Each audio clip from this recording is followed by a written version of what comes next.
cool, and we've got warm. So this is going to be, you know, depending on like what you're seeing in the skin. So if you're seeing more of a warmer, deeper skin complexion, you're seeing cool undertones, warm undertones. The cool is typically going to be very, this is good, yeah. The cool is typically going to be very safe on most skin types, whereas the warm might be just a little bit more forgiving on somebody who has that olivey skin tone that you say, like, with no question, they have that warm undertone in their skin. Yeah. Also, the cool in the highlighter has a little bit more shimmer and sheen than the warm is a little bit more matte, the highlighter. So if the client wants something that's a little bit more matte, I would gravitate towards the warm. Julie, we're gonna use the cool, just so you guys can see the cool on Julie. I'm gonna use a fan brush.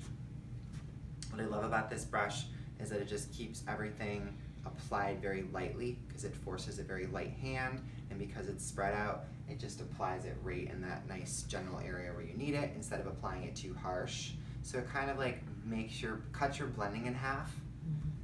Nice. So this is our contour, our blush, and our highlighter. This is how I always explain it to the client. Or bronzer, blush, highlighter, if they don't know what contour is. This is just going to give a nice shadow that defines and enhances the jawline.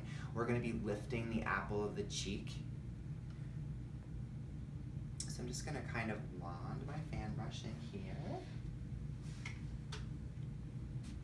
And where I like to start is I like to kind of like measure. So I like to take the brush into the hairline because we want the shadow to appear as if it's naturally coming from within the hairline. And I start here and I just kind of measure because I want to, the whole idea is to lift the cheek. So right here is where we want to kind of scoop around under here.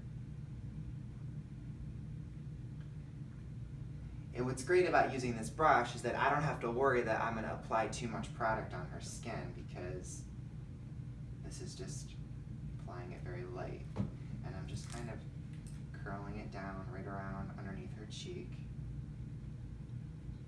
We don't want to go too close to the mouth. Once we get to about mid-cheek, we want to kind of almost like curl up. And then I blend it back. And I'm making kind of like a little ovular motion as I blend it back into the hairline. And then I like to halo just around the top of the hairline as well with what's excess. That's so amazing. Of course, I thought mine looked like that today. Looks good. Oh, wow. So see how it just Yeah. creates a natural shadow? Mm-hmm.